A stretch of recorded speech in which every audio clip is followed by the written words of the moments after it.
Okay, guys. So today's topic is company registration process in India. ये एक नया topic है जिस पर आज बात करते हैं। नमस्कार दोस्तों, मैनेजमेंट एंथुजियास्ट डॉट कॉम में आपका स्वागत है। तो आज बात करते हैं company registration process in India. ये इंडिया में आप कंपनी कैसे रजिस्टर कर सकते हैं, उसका क्या प्रोसेस होता है, इसके बारे में आज बात करेंगे। और मैं आपको इस चैनल के बारे में बता दूं, ये channel management and business subjects को बहुत ही आसान शब्दों में बताने की कोशिश करता है। और आपके कोई सजेशन हो तो प्लीज़ कमेंट बॉक्स में आप ज़रूर लिखिए। और उसके अलावा आप मेरा ब्लॉग भी विजिट कर सकते हैं www.managemententhusiast.com। उसका लिंक मैं डिस्क्रिप्शन बॉक्स में दे दूंगा। तो चलिए आइए शुरू करते हैं इस टॉपिक को, company registration process in India.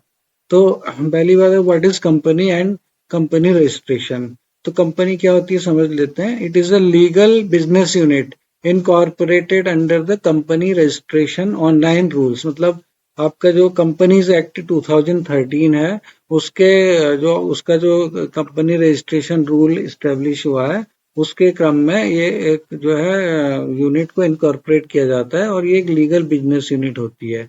और कंपनी रजिस्ट्रेशन क्या होता है, सिंपली आपको एक जो अथॉरिटी है जिसको रजिस्ट्रार ऑफ कंपनीज बोलते हैं, उनसे आपको एक मतलब रजिस्ट्रेशन नंबर लेना होता है। That is the company registration. Okay, तो इससे क्या होगा, आप अपना बिजनेस लीगली ऑपरेट कर सकते हैं। नेक्स्ट स्लाइड पे चलते हैं। तो वाई टू रजिस्टर कंपनी। अब रजिस्टर करना क्यों होता है कंपनी को, ये क्यों जरूरी है। एक्चुअली द पहली बात तो रजिस्ट्रेशन जो होता है वो एक रिकॉग्निशन प्रोवाइड करता है कंपनी को। और आपको गवर्नमेंट की तरफ से एक मतलब कि एक रिकॉग्निशन मिलता है और एक लीगलिटी भी आपको मिलती है। तो इसका मतलब ये हुआ कि जो रेगुलेशंस है कंपनीज एक्ट 2013 के, उसके हिसाब से रजिस्ट्रेशन के बाद आपकी ये कंपनी एग्जिस्ट करने लगती है। और ये कंपनी परपेचुअली एग्जिस्ट करती है, मतलब कि कोई भी लिमिटेड बिजनेस एंटिटी है वो हमेशा लगातार आगे एग्जिस्ट कर सकता है। और कोई भी जो कंपनी का जो मतलब शेयर होल्डर है, वो ट्रांसफर कर सकता है अपने शेयर नॉमिनीज को और कंपनीज चलती रहती है। और the liability of the directors in A company is limited. Sorry. तो जो लायबिलिटी है कंपनी की, मतलब लायबिलिटी जो डायरेक्टर्स की होती है कंपनी में, वो लिमिटेड होती है। इसका मतलब है कि जितने उनके शेयर्स होंगे कंपनी में, उतनी ही उनकी लायबिलिटी होगी। उससे ज्यादा जो है उनकी लायबिलिटी नहीं होती है। तो उनके पर्सनल एसेट्स जो होते हैं वो रिस्क में नहीं आते हैं इससे। तो why to register a company. अब क्यों कंपनी को रजिस्टर करना चाहिए। The transferring of shares is easy as it requires only a board resolution. एक तो आपके रजिस्ट्रेशन के बाद, केवल एक बोर्ड रेजोल्यूशन के बाद आप अपने शेयर्स को ट्रांसफर कर सकते हैं। उसके अलावा कंपनी जो है रजिस्ट्रेशन के बाद कोई भी प्रॉपर्टी ओन कर सकती है। और कंपनी एक लीगल एंटिटी होती है जो कि जिसपे की पोटेंशियल होता है to file court cases against others. उसके अलावा कंपनी को आप रजिस्टर करते हैं तो आप जो बोरोवर्स, जो मतलब इन्वेस्टर्स होते हैं, उनमें आपका ट्रस्ट बढ़ जाता है। और it's the registration enables the company to borrow more money from the market, as the banks and other institutions will now be more than willing to lend you money। ठीक है, क्योंकि आपका स्टेटस लीगल हो जाता है। अब eligibility criteria है। एक तो आपके कंपनी में एटलीस्ट 2 डायरेक्टर्स होने चाहिए रजिस्ट्रेशन के एलिजिबिलिटी क्राइटेरिया के लिए। और directors and share holders can be considered the same when applying for the new company incorporation online. At least one director should be resident of India. समझ गए। The name of company should be unique. तो नाम company का unique होना चाहिए, यानी कि आपका कोई पहले से किसी कंपनी का कोई नाम है तो आपने उसी तरह का नाम रख लिया, वो नहीं चलता है। एंड अब इसमें चलते हैं डॉक्यूमेंट्स क्या क्या रिक्वायर्ड होते हैं रजिस्ट्रेशन के लिए। तो पहले तो आइडेंटिटी प्रूफ होता है, जो कि सेल्फ अटेस्टेड कॉपी इनमें से किसी भी डॉक्यूमेंट की हो सकती है। PAN card, Aadhaar card, driving licence, passport. And for foreign nationals passport copy is required. Okay. तो उसके बाद है बाकी डॉक्यूमेंट्स होते हैं एड्रेस प्रूफ, जिसमें कि Aadhaar card, voter ID, passport, driving licence. और एनी यूटिलिटी बिल जैसे टेलीफोन और electricity, not older than 2 months. Then photograph, recent passport size photographs, proof of residence, registered office address. तो उसमें से जो है कोई भी एक फॉलोइंग डॉक्यूमेंट जो है या तो रेंटल एग्रीमेंट होना चाहिए या फिर एक जो है आपका लेटर और एनओसी फ्रॉम द लैंडलॉर्ड होना चाहिए या सेल डीड होनी चाहिए आपके पास, राइट. और बाकी डॉक्यूमेंट्स क्या चाहिए होते हैं, एक होता है memorandum of association and article of association.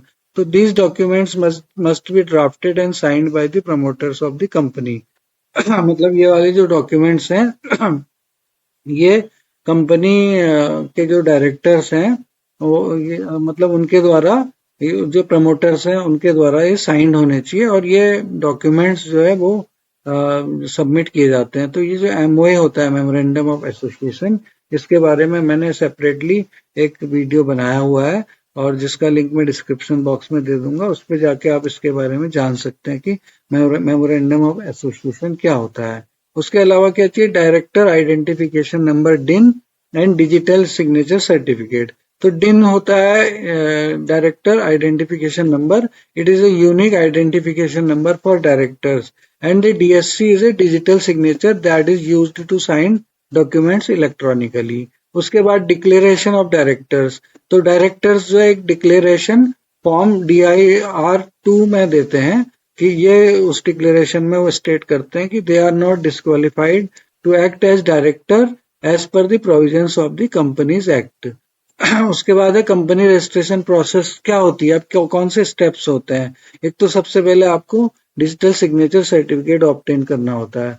तो ये आप जो है मतलब कि डिजिटल सिग्नेचर्स जो होते हैं, इसका मतलब है आप इनको यूज करते हैं किसी भी डॉक्यूमेंट को इलेक्ट्रॉनिकली साइन करने के लिए.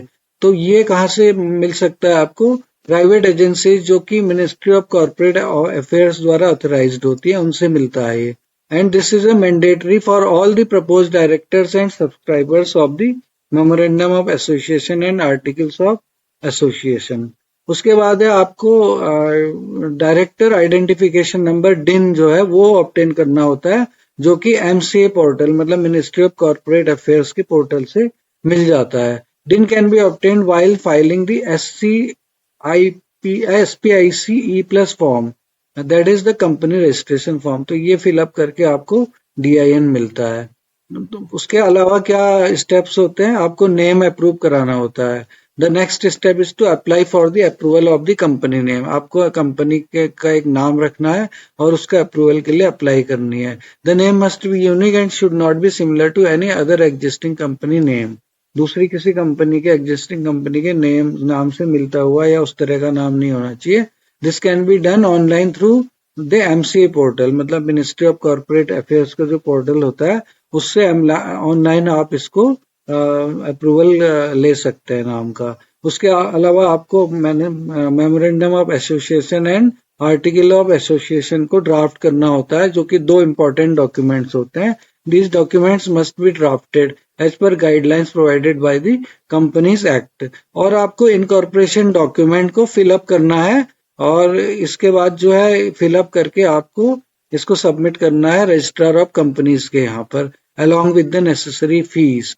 तो ये जो डॉक्यूमेंट्स हैं इसमें मेमोरेंडम ऑफ एसोसिएशन है, आर्टिकल ऑफ एसोसिएशन है and other documents such as form INC-32, form DIR-32 et cetera. Okay, तो कंपनी रजिस्ट्रेशन प्रोसेस में बाकी क्या स्टेप्स होते हैं. Next, obtain certificate of incorporation.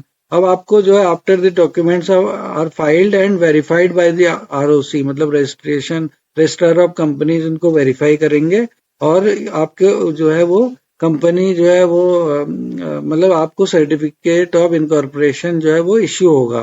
This is a legal document that confirms the existence of the company. उसके बाद आपको pan आपको पता ही होगा, परमानेंट अकाउंट नंबर होता है और उसके अलावा जो है टैन आपको अप्लाई करना होता है. टैन जो होता है वो क्या होता है, टैन जो है एक नंबर यूज्ड होता है for tax deduction and collection. This can be done online through the NSDL website. अब ये सारे स्टेप्स जब कंप्लीट हो जाते हैं तो कंपनी जो है वो ऑफिशियली रजिस्टर्ड हो जाती है और अपने ऑपरेशंस को स्टार्ट करना शुरू कर देती है. तो ये सारी प्रोसेस जो है 15 से 20 दिन का टाइम लेती है सारा अप्रूवल एंड वेरिफिकेशन में। तो कंक्लूजन क्या है? The company registration is a process of acquiring A registration number from the competent authority. मतलब आपको एक रजिस्ट्रेशन नंबर लेना है कॉम्पिटेंट अथॉरिटी से, वो कॉम्पिटेंट अथॉरिटी है रजिस्ट्रार ऑफ कंपनीज, एंड आप उसके बाद अपना बिजनेस लीगली ऑपरेट कर सकते हैं। और मैंडेटरी डॉक्यूमेंट्स क्या क्या होंगे वो आपको पहले जो बताए गए डिस्कस किया है वो डॉक्यूमेंट सबमिट करने हैं। और स्टेप्स क्या होते हैं रजिस्ट्रेशन प्रोसेस में एक बार और रिव्यू कर लेते हैं। आपको डिजिटल सिग्नेचर सर्टिफिकेट ऑब्टेन करना है, देन डायरेक्टर आइडेंटिफिकेशन नंबर डिन ऑब्टेन करना है, उसके बाद नेम अप्रूवल के लिए अप्लाई करना है, memorandum of article and association memorandum of association and article of association, ये दो डॉक्यूमेंट्स ड्राफ्ट करके सबमिट करने हैं। फिर फाइलिंग करनी है इनकॉर्पोरेशन डॉक्यूमेंट्स को और ऑब्टेन करना है सर्टिफिकेट ऑफ इनकॉर्पोरेशन। ये जो दो डॉक्यूमेंट है एमओए एंड एओए, ये आपको इनकॉर्पोरेशन डॉक्यूमेंट्स के साथ फाइल करने हैं। और उसके बाद फिर आप जब आपको सर्टिफिकेट ऑफ इनकॉर्पोरेशन मिल जाएगा, then you will have to apply for PAN and TAN. So guys, that's it for about the company registration process in India। और बाकी आप मेरे ब्लॉग के बारे में और अधिक जानकारी के लिए you can visit www.managemententhusiast.com and please like, share and subscribe my channel if you like my videos. Thank you.